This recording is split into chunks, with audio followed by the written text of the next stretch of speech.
All right, welcome to Buddy Book Club. I'm Dylan, here with the Sam to my Sadie, or are you the Sadie to my Sam? I'm more of a Marks. Well, then you're the Marks to my Sadie, for sure. All right, Keith, what's up, buddy? How we doing? Good. Here at the Buddy Book Club, we're breaking down some bestsellers, and this week we'll be discussing Tomorrow and Tomorrow and Tomorrow and just three, by Gabrielle Zevin. If you like writing a book for us to read or reach out to us about any past episodes, you can visit our website, buddybookclub.com, or slide into our DMs or Twitter or Instagram, Buddy Book Club Podcast. You can listen to us wherever you get your podcasts, so please just download. And give good reviews. We need those. Yeah, sure. I mean, just listen and enjoy, or don't enjoy, but listen. That's fine. That's fine with us too. Send us hate mail, whatever the case is. Keith, Tomorrow was a book that I suggested. This is a different book for us, really. I can't think of any other book we've read like this. Can you? I actually thought it was somewhat similar to Daisy Jones and the Six in the sense of the rags to riches. Yes. The story of Good it's like an call. entrepreneurial story, but a company versus a band. Yeah, it's a forming of the band, but the band is a bunch of tech nerds who make games. Yeah, no, I could see that. We're just going to talk about tomorrow, gaming. What else do you need? Keith, what do you got for stock up? Stock up packing speed. I myself fancy myself a pretty fast packer. Oh, I thought this was like a technical term for a game. Well, yes, of course. Also, package requests sent within the game is important too, but no, I'm terrible at folding clothes, but everything else, I get it done. I know what I need, I get it done. Not our girl Sadie, though. Our girl Sadie needs a lesson or two, needs me to give her a few pointers here. She's trying to get out of a relationship with Dove, who is the shittiest character in the book, who somehow she's friends with, but he's the worst person by far in the book. I don't understand why at the end of the book they're like, Dove's a good guy, it seems like. It's like, what? No. Dove is, Philip Seymour Hoffman from Almost Famous? I do. Remember, his character is like this kind of like anarchist, anti-establishment mentor that's like, if it's popular, it sucks, is his mindset. That's Dove. But if Philip Seymour Hoffman was also trying to bang the kid in that's what he is. Yeah. You know what I mean? Your perspective would change with the Philip Seymour Hoffman if you realize he was trying to hit on the kid the whole time, right? Well, he wasn't he? Yeah, he wasn't in the movie. I feel like if he were, you would not like the character. I got to rewatch Boogie Nights because I'm pretty sure he was. Oh, that's in Boogie Nights he does that. Oh. I'm talking Almost Famous. Oh, I'm sorry. We're combined. Yes. Yeah. I was in my brain. You said Philip Seymour Hoffman, and I just went to Boogie Okay, it's Nights. those two characters combined. Because I was like, wait, and he's super creepy and weird in that. Like, he's got some Dove-isms in that, too, so. Dove just works. He's just this arrogant piece of shit. But instead of packing and just getting your shit together and leaving, it's a one-bedroom apartment in Cambridge, and just bouncing when he's gone.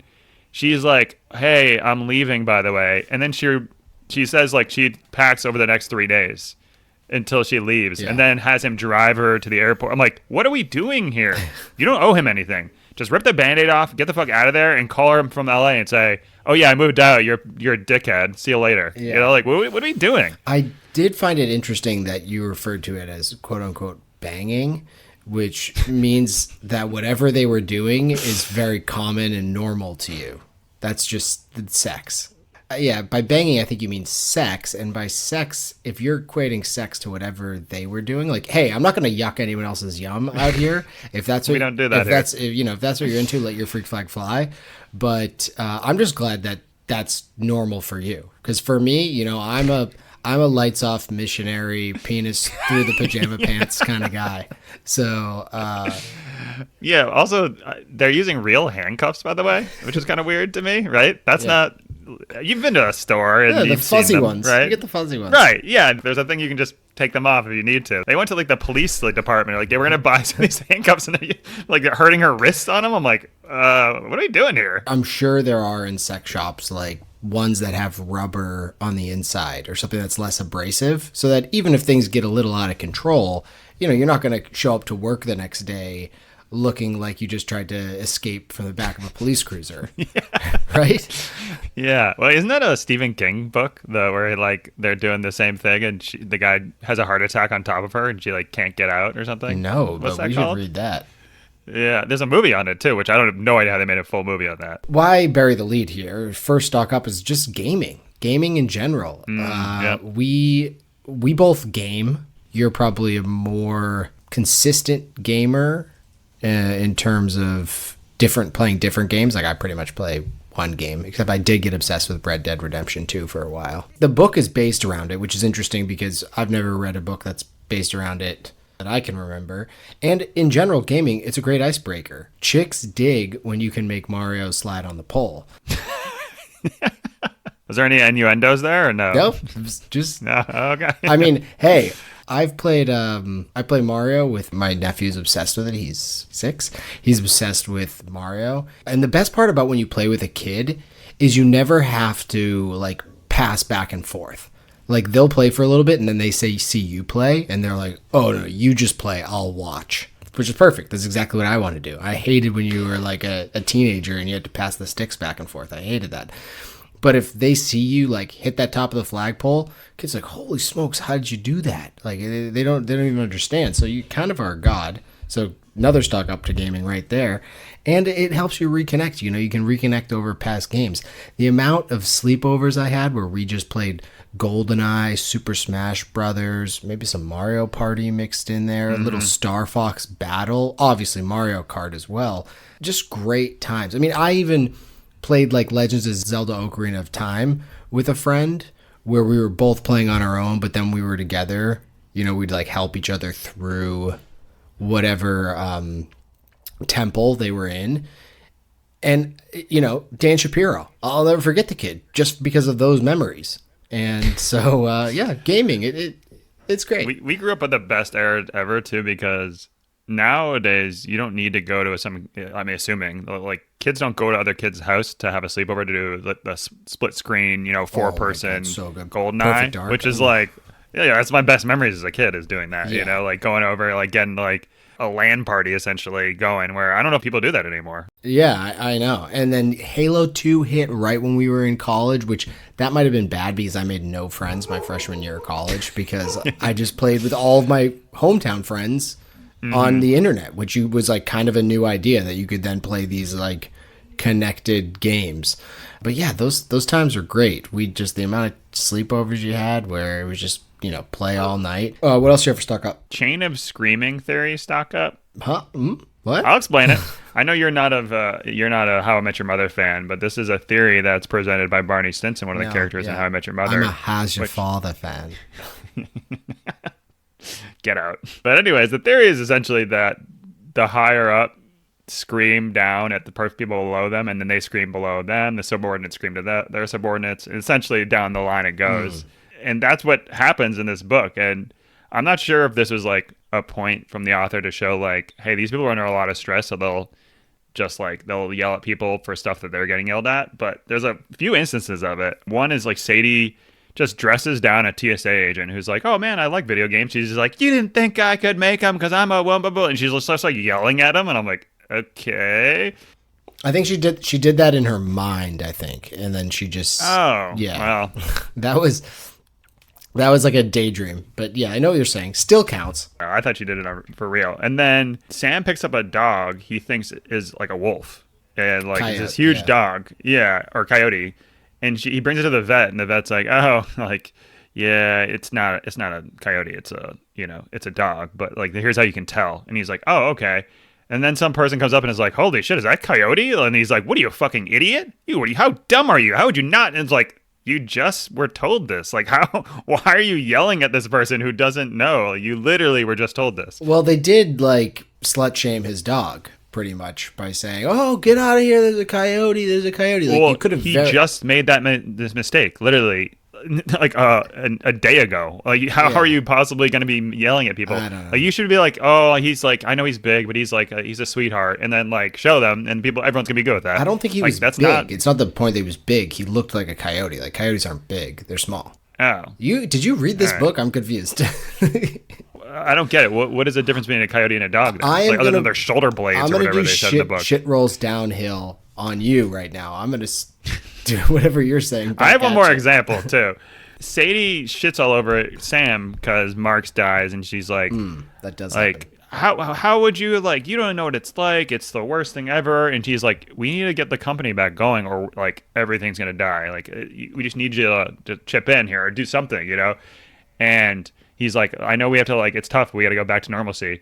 And then the two people the couple that they eventually make the game at the end of the book for reach out to him, and he's like, "How fucking dare you reach out to me during this?" It's like, you just said the exact same thing to Sadie that they're saying to you, like literally the exact same thing. It just made me not like these characters at all, because they just, one, came off as super big hypocrites, and two, they're in positions of power in doing that, where they're like yelling down at people below them. I think she yelled at the TSA agent.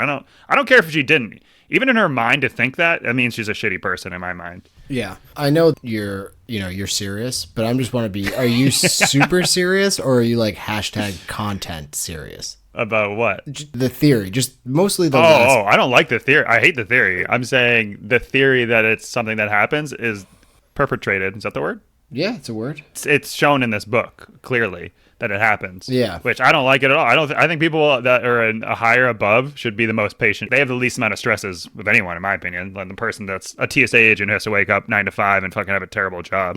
Sorry if you're a TSA agent, but that's just a harder job than what you're doing. You're flying first class somewhere. Like, shut the fuck up. Okay. See what I'm saying? Yeah. Why? Where were you going with that? No, I was just asking because I know what you're saying about the Sam and Sadie thing at the end, but I feel like that was more of a like literary choice to kind of. Wait, so you were on Sam's side about the dog thing? I was definitely on Sam's side about the dog thing. Oh, I was not at all. The dog wasn't attacking anyone. Like if the dog was, so she was like, "There's a dog attacking." She literally said, "My bad." I didn't realize. I just thought it was a coyote because I'm ignorant. And she literally admits that. She's like, "Oh, I just didn't realize. Like that's my fault." And he literally the day before was ignorant. He didn't know. He the vet talked down to him, and he was like, "Oh, I didn't like that the vet talked down to me about that." And then literally he fucking shits on this girl for doing the exact same thing. It's like, wait, what? Literally? Yeah, I'm not even saying metaphorically. Listen, I know I'm making a good argument because you're criticizing my speech impediments here. It's not the argument itself. Get the fuck out of here, dude, man. Let's go. All right, my next stock up, Oregon Trail, back to gaming. It's just, it's a great game. It really is.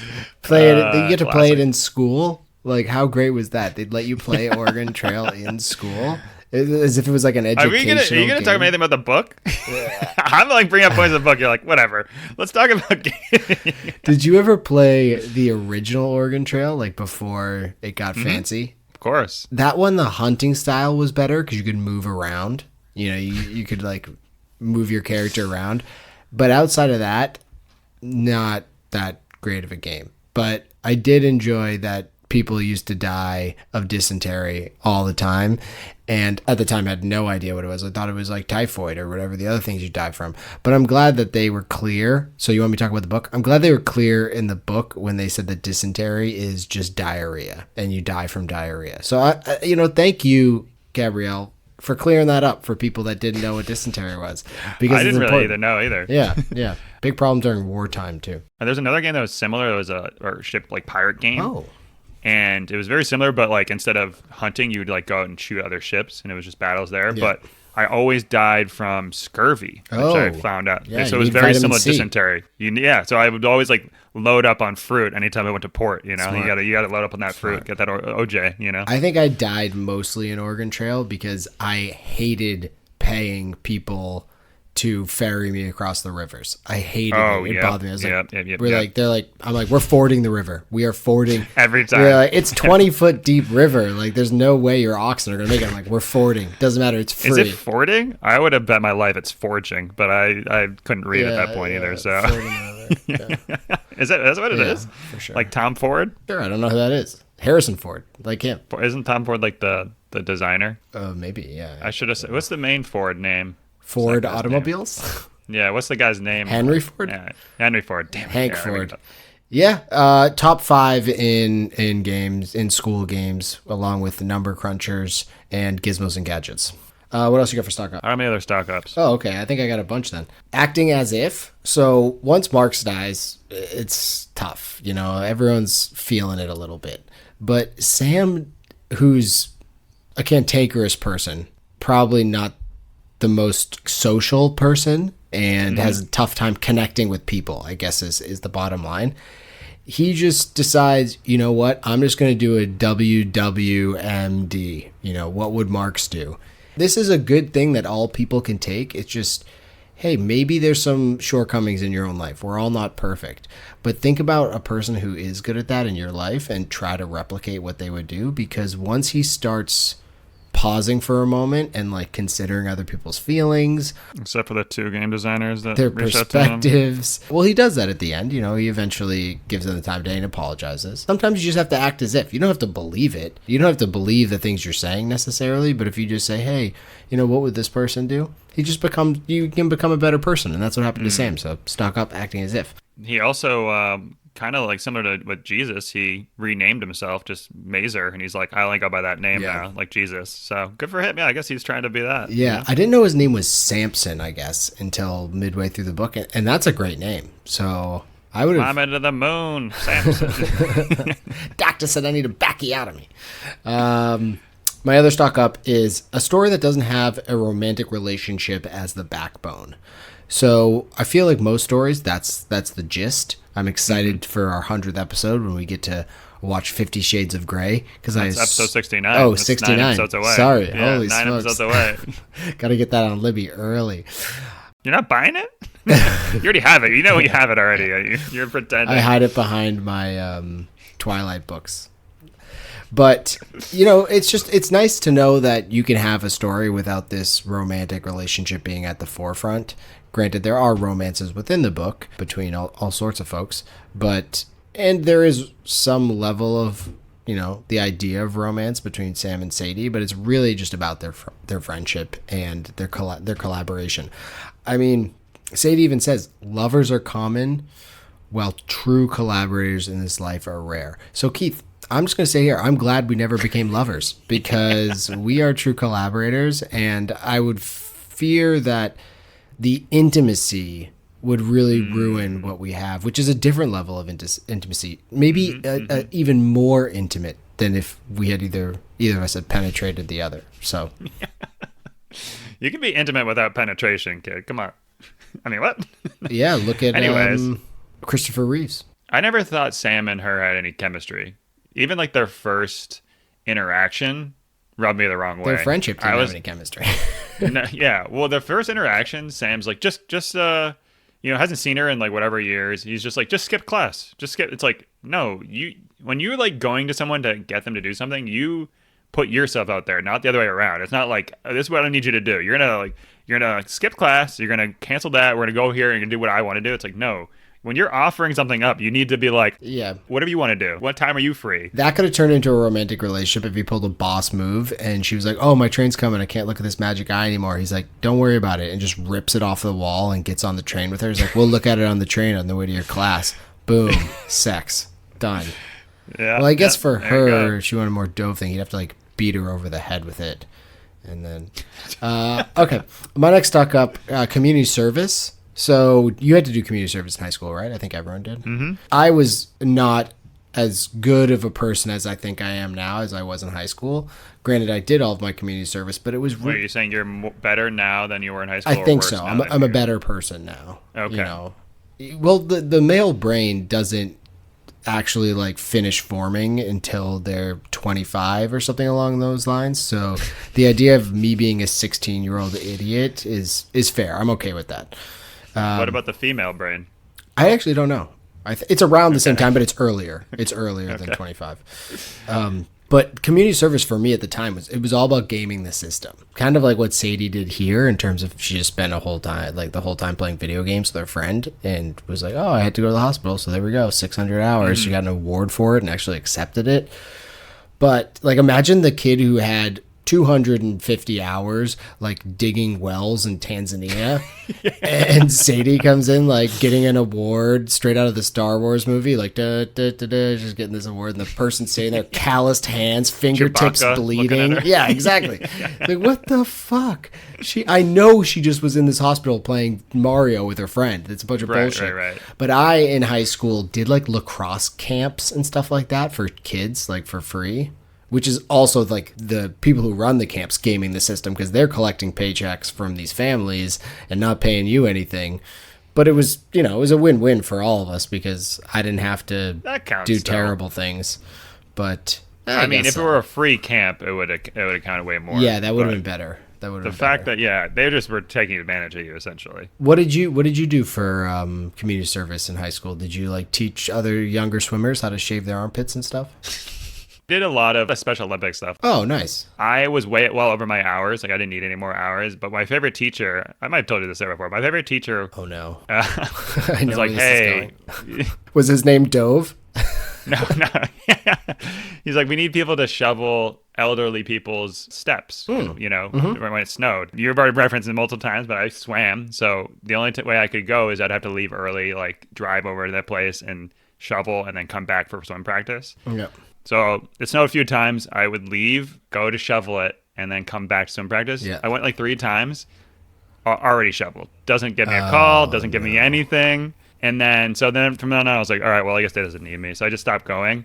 And then the next time it snows, they call and say, this kid hasn't been here. I've been waiting for him. Where is he at? He's supposed to come. And I said, oh, I guess it's just people don't give a fuck about you until they need something. That's what community service is. I became so jaded after that. I was like, I didn't need to do this. I was doing it to be nice. No one gave a shit about me when I drove out there. But now they care when I'm not there. Well, I'd appreciate if you don't cut that, because community service is about giving. It's not about people letting you know. But hey, at the same time, like I said, your brain was still plasticizing. I'm still angry about it.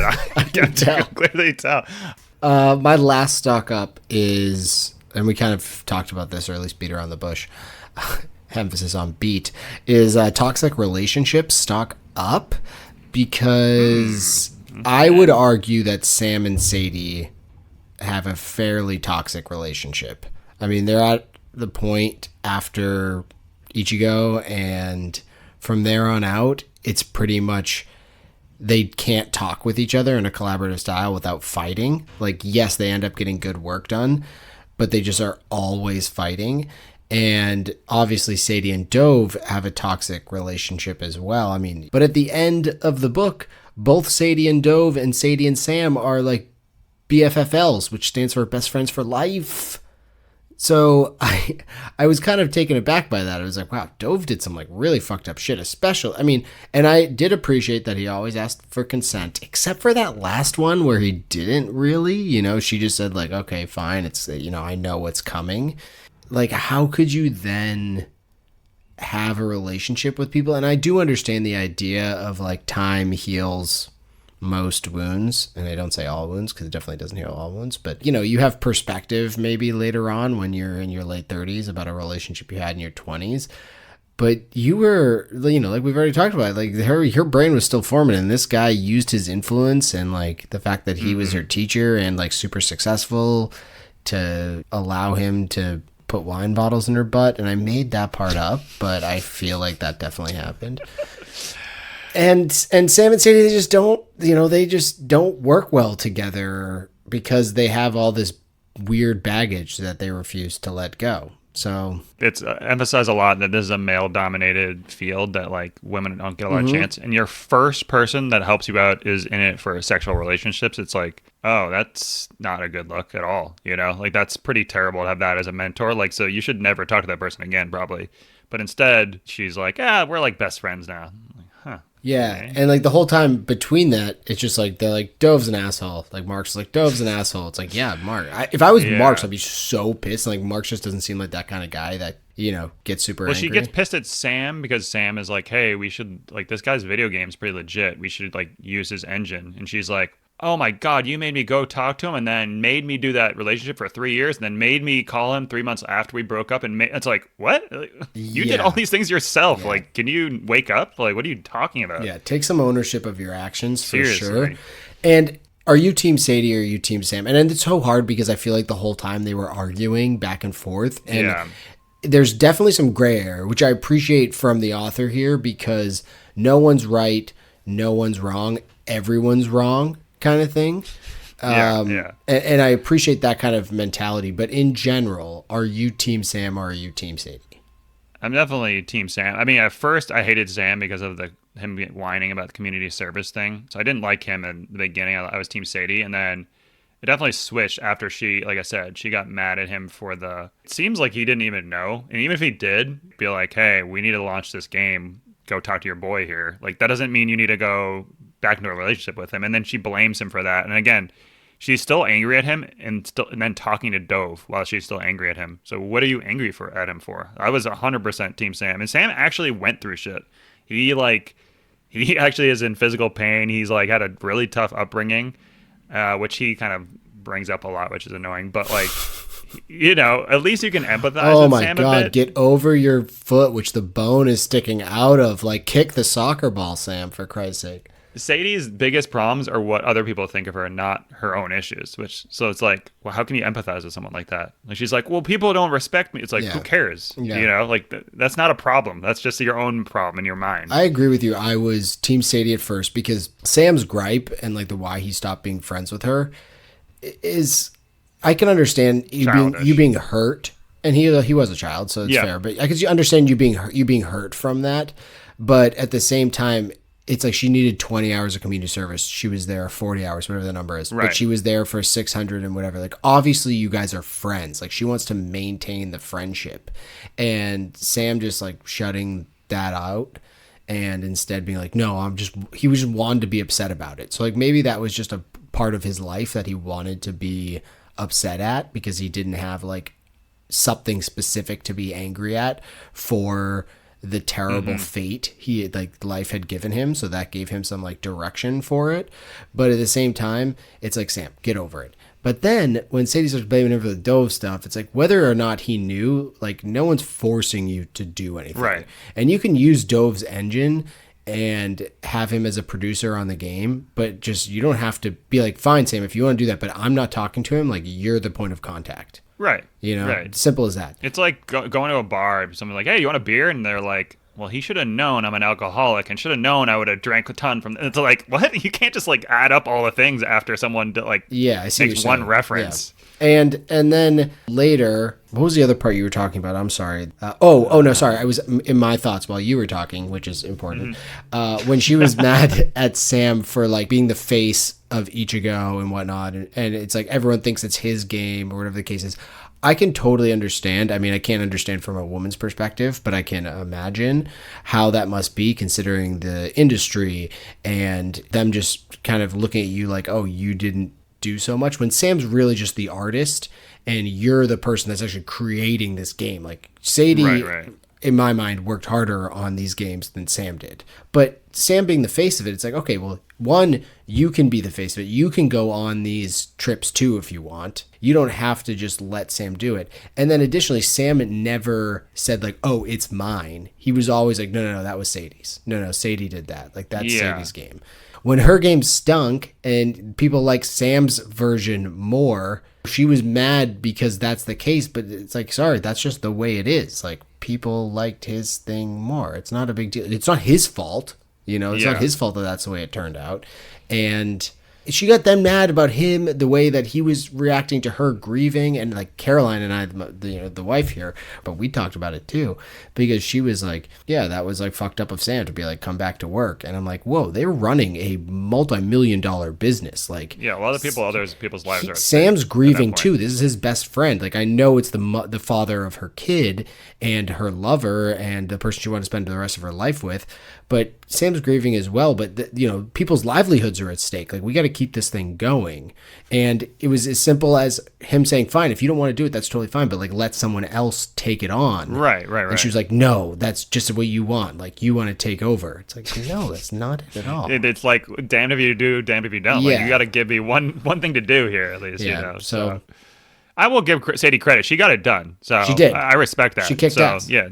You just got to be like, listen, I'm going to get it done. Don't worry about it. It's like, all right, yeah, there it is. Exactly. Exactly. All right. Wow. That was a lot of stock ups. Yeah. Good for me for going off the cuff here. All right. What do we got for stock down? Well, the stock down is kind of the exact same thing you were just talking about, but stock down, arguing and appreciating what you have. Are those two different things, or both of those things are stock down? They're both. I'm selling both of them. For the arguing thing, Sam and Sadie, you kind of already mentioned it, are the two worst arguers in the world, or just two worst people at like expressing what they want to say. They remind me of like the kids from like growing up, where you couldn't make a joke around them or couldn't like rib them in any way. You'd be like, hey, those shoes look old. Are those your dad's shoes? And they'd be like, I hope your dad dies in a fire and you grow up fatherless. You're like, what? Like, holy shit! Like, you can't like make any jokes at them because they'll take it way too far. Yeah. That's what they were. They'd be like, oh, the game isn't like great, and she's like, you're this, and she just like go right on into the worst possible thing she thinks to Sam, or in the same thing back. He'd be like, well, you grew up rich, and you this, and it's like, can we just talk about the creative aspect? Like, why are you guys arguing like this in such a shitty way? And I also would need my boy Marks to just be able to sit them down and be like, yeah, you guys are making problems that are not big issue. There's no one in the company that's like stealing stuff. Like, we could be another company that have actual problems. We don't have actual problems. I mean, until the guy shows up with a gun, that was pretty bad. But before that, like, there's no one's harassing people in the office. There's no one stealing money. There's no one like taking money and company money and using it on hookers and blow. Like, there's a lot worse things that could happen in the world than you guys slightly disagreeing on your creative direction. Like, you guys are in a pretty good place, but they like couldn't step back and appreciate what they had, and they couldn't argue with each other. So those two things just annoyed me about both of them. That's a good point. Yeah, I don't. It reminded me of like a CW show a lot of times. Oh yeah, where, two trees on the hill. Yeah, yeah, Gossip Girl, where you're like, well, I guess there's going to have to be some drama, so let's make this small thing a big deal. Yeah, it's like, okay. I actually only have one stuck down, and it's the New York Times, because in their review of Tomorrow, they said, and I quote, this is how it starts. This is the first sentence of their review. Most kids who play a lot of video games don't grow up to become avid readers. One, ouch. How dare you? Because I played a lot of video games and I would consider myself an avid reader. And two, where's your research? Like, this is the New York Times. You're just grabbing this out of thin air and just putting it on paper because it sounds like good copy? Like, get the fuck out of here. Where does it even come from? Video games in general are stories, at least, they used to be. And I think there's still a bunch that are, but now there's just so many video games. It's kind of hard to do it. And at this point in my life, I pretty much use them as like a tool for socializing. And especially the games they were making. Yeah. Like the games back then are books, essentially. Yeah. The games that we played as a kid, like how many words are in Ocarina of Time? Like probably 2 novels. Or Final Fantasy. I remember my buddy playing Final Fantasy, and I'm like, okay, cool. So you just read the whole time? Like, that's what you do? That's why I didn't like those games. Yeah. It was like, oh, okay. Stock down New York Times. I used to trust you, but I don't anymore. Yeah, that's a great call. Yeah. What else do you have for stock down? Last one, sharing emotions, stock down. You know me, D-Man. Yeah, you know me. yeah. I plant myself firmly in the have no emotions, don't share emotions camp. Catholic guilt camp. Yeah, the Irish Catholic way. Yeah. We know that.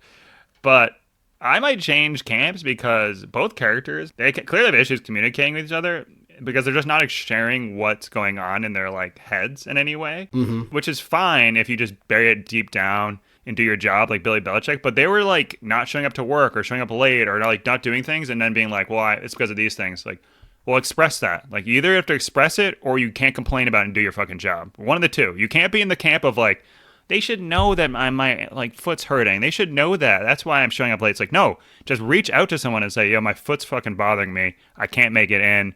You want to like send the stuff to my house and I'll start working on it. Something like that where like just communicate, but just not showing up or not doing your job and thinking people should know that you're having a tough time is not acceptable in my book. So yeah, do one of the two. Either share your emotions or don't, but don't fucking slack off. The whole time when we're in each character's head and they're having these, which I think is a human thing where you have these ideas that like people are upset at you or you're upset with them and you just build them up so much as opposed to just being like, hey, what this thing, the other thing kind of pissed me off, whatever the case was. Putting it out there, it just solves all the problems. Just say, you know what I mean? It gets it off of your chest. They can take it in and then you can just move on with your day as opposed to just like letting those things fester. So I'm with you there. Keith, what'd you love about Tomorrow, Gabrielle Zevin? I already mentioned it before, but the book flew by for me. I read this in like a weekend. Kind of was like locked in, and it gave me Daisy Jones and the Six Fields, which is my number 4 book that we've read. So there's a lot of good stuff here. And again, if it's the worst thing that it can be is like, I liked Star Wars, the book before, but it felt like it was like a 100-hour book. This book felt like it was a 4-hour book. And I've already kind of gone over some of the issues I've had with it, but like, that gets you talking, that gets you thinking about it, which is the best thing you can say about a book. 100%. Yeah. Like all of our comments are interesting because, it's perspectives on these characters. So I guess that's one of my loves. And when I asked the wife here what she loves is just the characters themselves. There's no right answer to how we perceive those characters, just how like they perceive each other. So I thought it was like really good character development, and also the conversations that were back and forth. You're almost picking sides with them, like we just did. You're almost picking sides, like, wait, who's right in this argument? Who's wrong? And then you almost have to realize that, it doesn't matter who's right or who's wrong, but like that person's hurting and they need help. And like that's when you're like start to feel frustrated, because it's like, you just want these people to help each other, but instead they're like at each other's throats, like using the other person as their way to focus their anger or their frustration, as opposed to like building it together, which eventually they do at the end. So I thought the characters in terms of Sam, Sadie, and even Mark's as well were really well developed, and just like layered. They're like Shrek, they're like an onion, and it was fun to kind of peel those layers back. What else do you love? The entrepreneur stuff I always liked. I really liked like Shoe Dog. Obviously that was based on a real story, but like just the building up of like a rags to riches, always any book that's going to be about that I'm going to like. It's just interesting to me. And it also kind of resonated with me. It's about video games. I love video games. I wish I was a programmer, but I'm not smart enough. And it took place in Boston and California. So right, your boy's alley. Well, that was my love is Boston, because she nails I mean, I'm sure she spent a lot of time there. I doubt she just like did a lot of research. As someone who grew up less than... You could smell the tea when they were like standing in line. But like less than 10 minutes from the place that it's taking place, all the streets she was referencing, and like, Brattle Street's tough around here. I was like, yeah, it is. It's pretty fucking cobblestoney and stuff like that. Like it was all on point. So it's definitely fun when you have these. Although they made the Boston winters feel like it was Antarctica.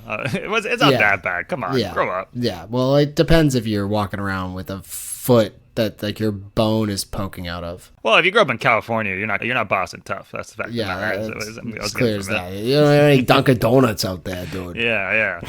They reference the Phantom Toll Booth really early in the book, which I don't know if you've ever read, but it was my favorite book as a kid. And people usually don't talk about the Phantom Toll Booth, so yeah, I was jazzed that the book had shouted that out. So I'm hoping that Gabrielle Zevin was like a big Phantom Toll Booth fan as a kid or whatever, because it was kind of one of the first real novel that I had read, I think, ever, and then also definitely the first one I'd read like multiple times. So all right, yeah, good for you. Shout out Phantom Toll Booth. What about hate? I thought the characters were a bit unlikable. Sam, Sadie's sister. I mean, I think that it's good when they're murky, when it's like we were like, I don't know whose side I'm on, but like I just didn't like either of them by the end. Like I told you, like some of the stuff was the hypocrisy, and some of it was like they're in positions of power and they're kind of looking down on people. I never liked those type of people.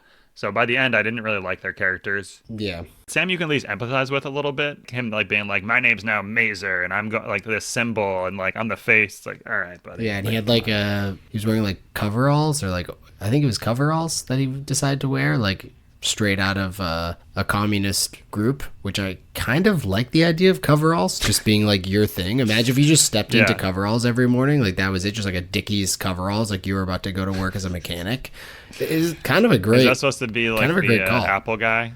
Steve Jobs. And I think that was the idea. The thing I hated the most was the middle part of the book where it was just like Sadie and Sam like fighting back and forth. And it was like just rehashing the same fight over and over and over again. It just felt redundant. Okay, so now it's a new setting, new game, but same fight. Like they're going to fight about the same thing. It's like season 4 of a TV show where they just repeat the same storylines as season 1. Yeah, except for The Wire, which doesn't do that. But the wife agreed with me on this one too. She was actually saying she was waiting for something to happen, and we were reading this at the same time. I was a little bit ahead of her, so I was like, don't worry, like something does happen. So I've never seen anybody more excited for a office shooting, like someone going postal than she was. So she was clapping for this thing, and I, trust me, I let her know. I was like, would you clap for Columbine? So she said, and rightly so, that is a fictional universe, and so she can clap for whatever the fuck she wants to, and I appreciated that. Put me in my place. Did you hate anything else? The other thing too is just Sadie's character. I completely got. She's just like a brilliant kind of introvert fish out of water in the sense that she's in a community that's like not really women friendly. But Sam's character didn't make a ton of sense to me. Like I don't know anyone that could possibly be like Sam's character. He's also a super introverted, doesn't really talk to anyone, barely communicates with people, secluded, but then somehow he's this amazing orator that can be a great storyteller in the face of the company.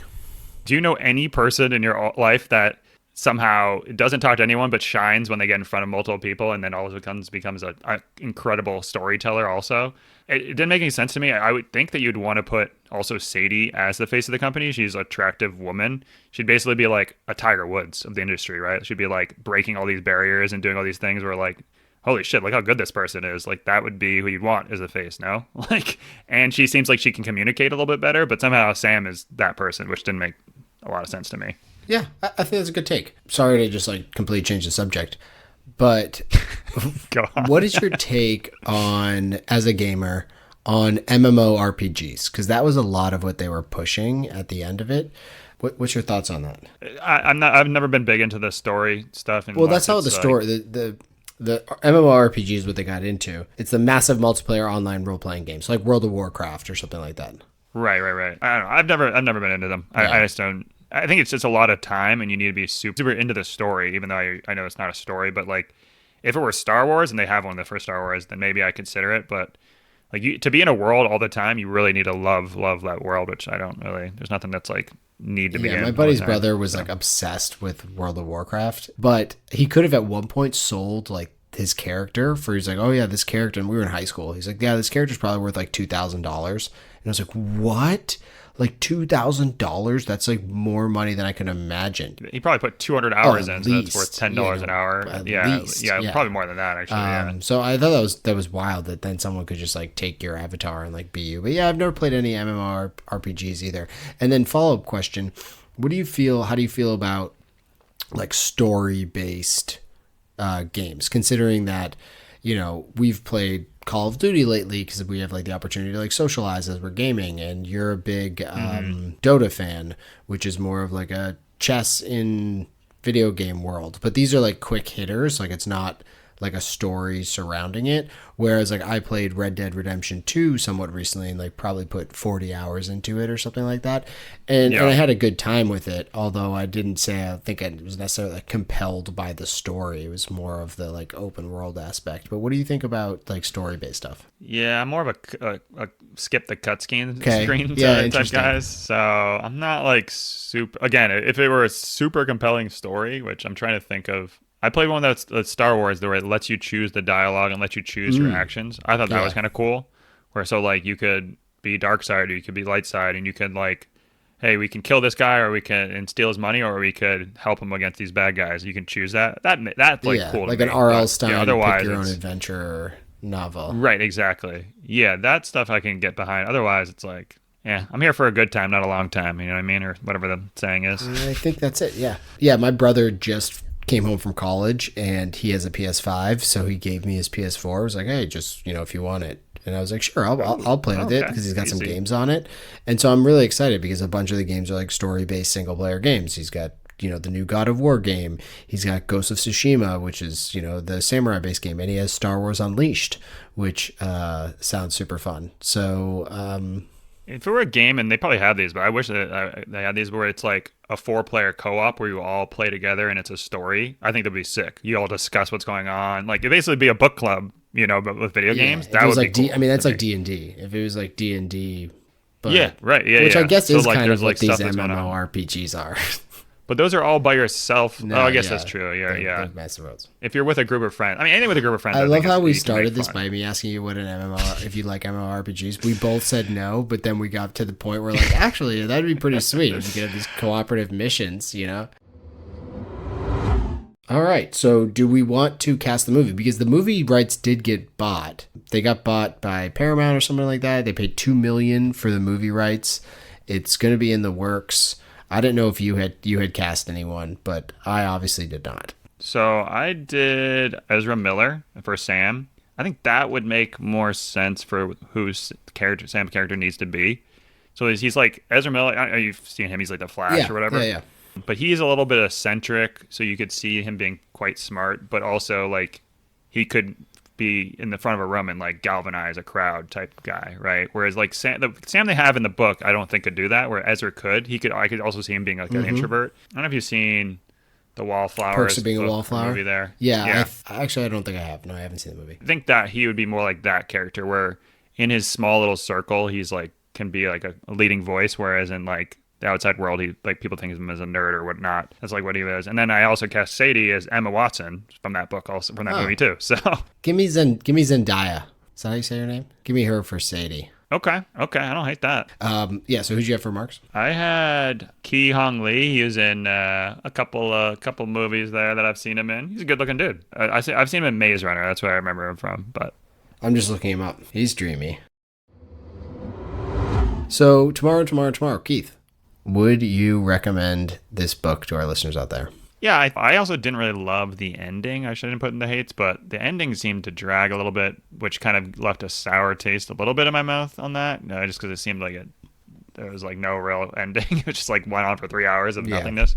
But I liked, again, if you're looking for a book to pick up and buzz through and kind of debate some different relationships and different things like that, I think this is the one for you. Grab it. I'd recommend it. It's not a top 10. At one point it was when I was reading it. I was like, this is a fucking sick book. And then by the end, I was kind of jumped out. Yeah, so. Yeah. I said it, same thing. Like not a top 10 for me. I did enjoy it. I might have enjoyed it a little bit less than you, actually.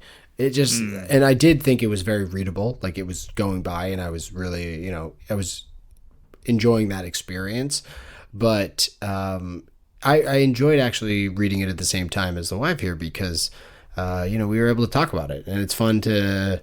What did the wife put it at? Well, I don't know. I mean, she's more of a Harry Potter type person, so she slipped it in between Harry Potter books. What number read is that for her? I think this is her second or third. She didn't get into Harry Potter until her and I started dating, which is wild. Wow, look at the influence this kid's having. Do you think maybe that she associates Harry Potter with you, and therefore you have a higher level of esteem or a higher level of I know what you're saying.